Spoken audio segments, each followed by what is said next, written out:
Nah, bagaimana caranya input denda jika transaksi rental PS bawa pulang oleh customer itu sudah lunas, kemudian ada keterlambatan jam atau hari, maka dimunculin denda. Nah, gimana caranya jika sudah lunas? Nah, ada ya caranya. Kita lihat datanya sekarang. Ya, rekap data ini ya sudah diinput ya, kan ada muncul surat perjanjian seperti ini ya. Sebentar ya. Nah ini dia.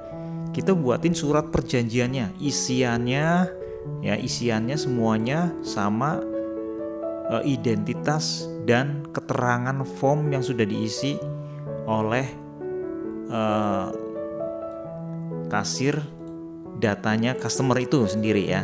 Nah, nota sewa pulang PlayStation, nomor, tanggal, terus ada nama, ada nomor KTP, alamat, terus serial mesin, kelengkapannya, lama sewanya, biayanya, DP-nya atau bayarnya. Nah, ini kan sudah lunas posisinya nih. Kurang bayar lunas. Nah, tanggal keluarnya, jam keluarnya, tanggal pulangnya atau kembali, jam kembali, jaminannya apa, keterangannya apa.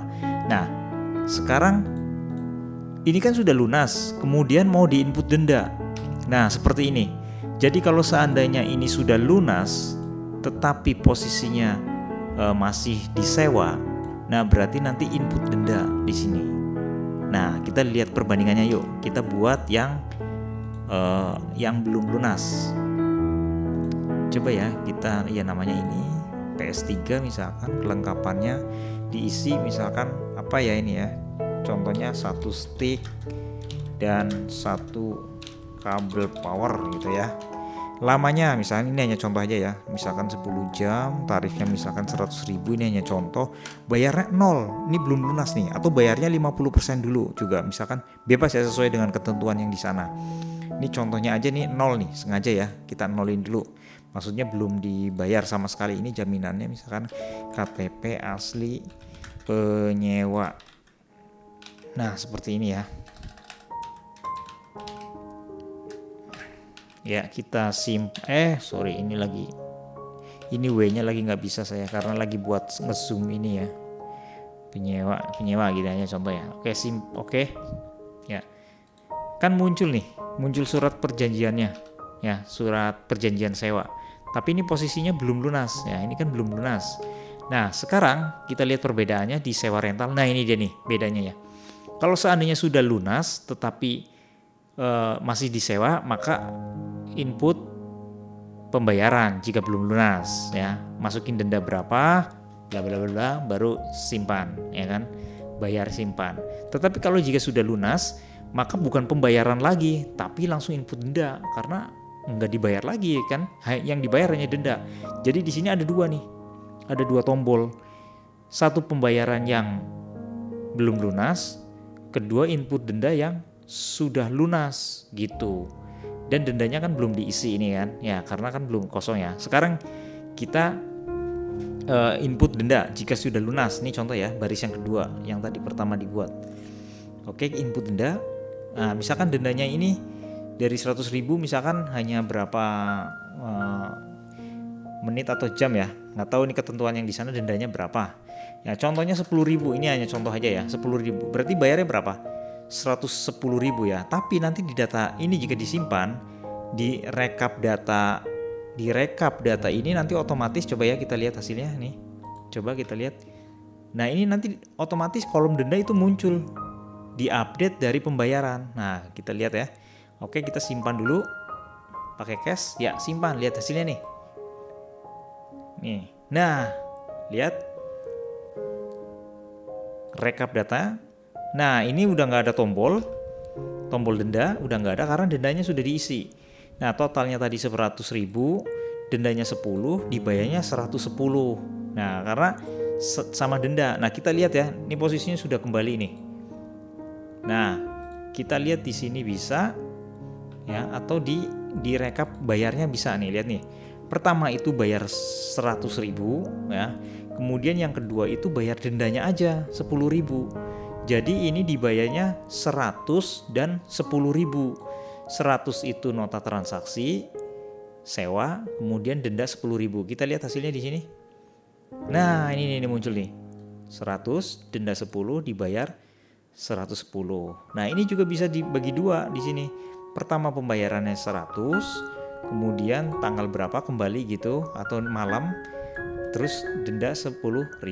Nah, seperti itu. Terus di surat perjanjiannya kita lihat ya. Surat perjanjiannya kita cek ulang. Di sini juga otomatis ke-update karena ada denda maka muncul. Nah, muncul di sini nih. Nah, muncul baris baru yaitu denda. Nah, terus langsung diupdate ini nota ini. Ya, nota customer ini 100 ditambah denda 10, bayarnya 110. Berarti bayarnya sewa dan denda. Nah, seperti itu statusnya udah lunas dan udah selesai. Posisinya juga pasti sudah kembali ini. Nah, status sewa sudah kembali. Nah, ini udah selesai. Nah, udah selesai ya. Coba kita lihat yang data kedua. Yang data kedua kan ini belum lunas dan belum dibayar. Nah, kita langsung pembayaran. Nah ya. Nah, 100.000, dendanya langsung misalkan 20.000. Ini biar beda sama yang tadi ya. 20.000. Jadi 100 ditambah 20, bayarnya itu 120. Nah, seperti ini. Jadi biar lunas. Kita simpan ya. Nah, status sewa PlayStation akan otomatis berubah menjadi sudah kembali. Kita simpan. Kita lihat simpan, oke. Ya. Nah, maka di sini yang baris yang kedua kan yang pertama nih, data di atas itu yang terbaru. Nah, di sini otomatis total harganya berapa? Dendanya 20, dibayar 120, udah nggak kurang lagi, statusnya lunas, sudah kembali. Nah, seperti itu. Jika di print juga otomatis dia terupdate di sini. Nih, 100.000, dendanya 20.000, bayarnya 120. Jadi pembayarannya ini langsung satu baris nih, lihat nih rekap pembayaran sewa. Nah, ini dia nih, satu baris. Nah, jadi bayarnya itu bayar sewa dan bayar denda. Bayar sewa dan bayar denda. Nah, seperti itu. Nah, gitu ya. Nah, terus untuk video sebelumnya tentang ini, tentang rental sewa bawa pulang customer, itu ada di video sebelumnya. Video sebelumnya itu ada nih, sudah lumayan lengkap, tapi dendanya belum dijelasin secara rinci. Nah, video ini tanggal dibuat adalah tanggal 5 September 2024 jam 10 malam lewat 35 menit. Nah, saya Andreas Sulistyo dari channel Jakarta IT Solution menjelaskan tentang denda dari rental sewa pulang oleh customer. Nah, jadi saya jelasin ulang sebentar ya. Jadi aplikasi pencatatan data transaksi untuk rental ini itu ada dua macam, rental dalam dan rental sewa pulang. Kalau rental dalam seperti ini, tambah billing. Nah, ini di input rental dalam misalkan berapa jam, 1 jam 10.000, langsung lunas. Misalkan ini contohnya, ini video sebelumnya udah ada. Nah, ini hanya singkat aja. Nah, otomatis kan di sini timernya berjalan nih. Nah, karena sudah lunas, jadi nggak bisa di input item. Coba kita buat lagi di PS2, kita belum lunas. Maka di sini bisa memunculkan item atau pelunasan. Jadi misalkan dia mau beli snack. Nah, ini dia nih. Tambah inventory, kopi hitam misalkan. Nah, seperti ini. Jadi nanti 10.000 sewa dan 5.000 kopi hitam. Nanti dibayar misalkan 15.000. Nah, nanti berarti sudah lunas. Nah, seperti itu. Nah, seperti ini nih. Nah, datanya ya. Nah, jadi rekap transaksi dalam. Nah, rekap transaksi kita lihat hasilnya nih. Ini di dashboard. Ini kan datanya baru di input ya. Transaksi rental 20.000 ya. Yang tadi kan kita baru buat 2. Terus ada kopi hitam. Kopi hitamnya itu tadi di transaksi cafe karena jenisnya barang. Kalau ini rental, jenisnya rental atau jasa. Nah, pembayaran diterima 20.000. Nah ya, 20 dan 5.000. Nah, transaksi belum lunas, ini udah lunas semua. Terus di bawah sini, nah di bawah sini ini yang khusus untuk rental sewa pulang. Nah, tadi kan kita buat ini ya, buat dua transaksi ya, rental sewa pulang 100.000 dan 100.000. Nah, dendanya 10.000 dan 20.000, berarti masuk sewa pulang itu pendapatannya itu pendapatan sewa dan pendapatan denda. Nanti kita jabarin di laba rugi, ini ada nih. Nah, sewa belum lunas itu berapa jumlah PS yang disewa. Ini karena sudah kembali semua maka 0. Sewa yang ready atau kembali itu 3. Nah seperti itu. Nah sekarang kita lihat ke laba rugi ya. Kita lihat ke laba rugi. Laporan laba rugi ini penting banget buat bisnis ya. Jadi bukan sekedar bisnis dijalanin, tapi dia analisa ini bisnisnya untung apa rugi, dan ruginya berapa atau untungnya berapa ya. Mudah-mudahan untung terus ya, harus untung ya, harus yang dijalani harus untung. Kita lihat ya bulan September ini kan datanya hari ini aja, jadi munculnya hanya sekedar ini contoh aja. Pendapatan transaksi ya untuk rental dan cafe itu 20.000. Terus pendapatan transaksi, oh ini harusnya inventory nih, sorry ya. Saya rubah langsung sekarang aja ya. Ini kita buka codingannya nih sebentar. Ntar dulu biar videonya nggak apa namanya. Ini harusnya diganti inventory. Laporan laba rugi kita buat langsung ya. Ini codingannya saya buka langsung. Di sini laporan laba rugi per bulan show. Nah ini codingannya, ini pendapatannya, ini pendapatan rental, ini pendapatan transaksi inventory nih.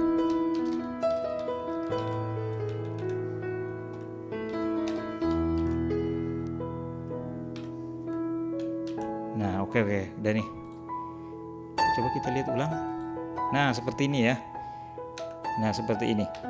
Transaksi rental 20, transaksi inventory tadi kopi hitam itu 5.000.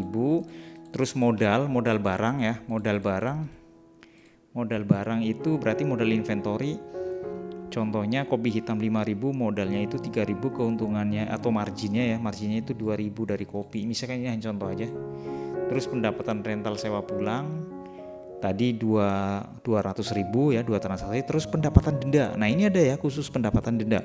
Pendapatan denda itu tadi ada 20 dan 10.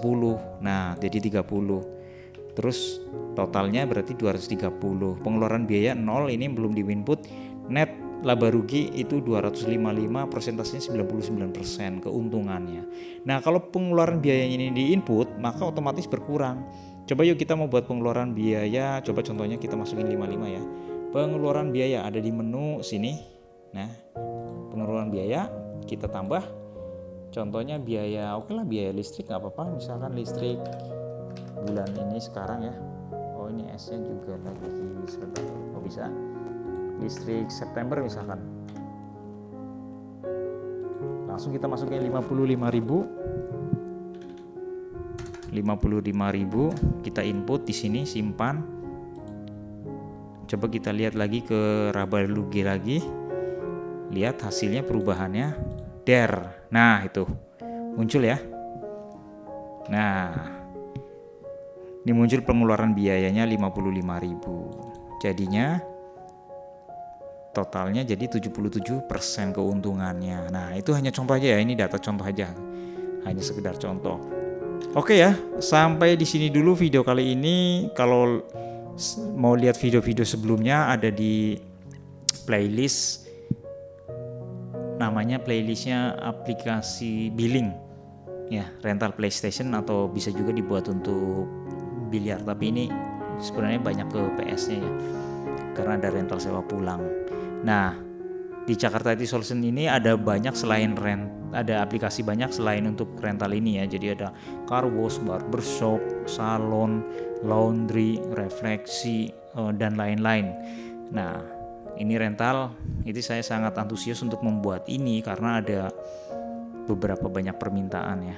Dan ini juga jarang orang yang punya aplikasi ini gitu untuk rental ya, sekelas rental. Mungkin kalau billing ini kekurangannya memang belum bisa memutuskan arus listrik gitu. Tapi ini hanya pencatatan data transaksi. Ya, yang jelas transaksi ini lengkap dicatatnya, laporannya juga lengkap tuh. Laporannya lengkap, ini per tanggal, per bulan, nih akumulasi dan lain-lain. Bahkan laba rugi tadi udah dibuat ya. Nah, seperti itu ya. Ya. Oke, sampai di sini dulu video ini. Sampai ketemu di video berikutnya. Salam sukses buat pebisnis rental PlayStation.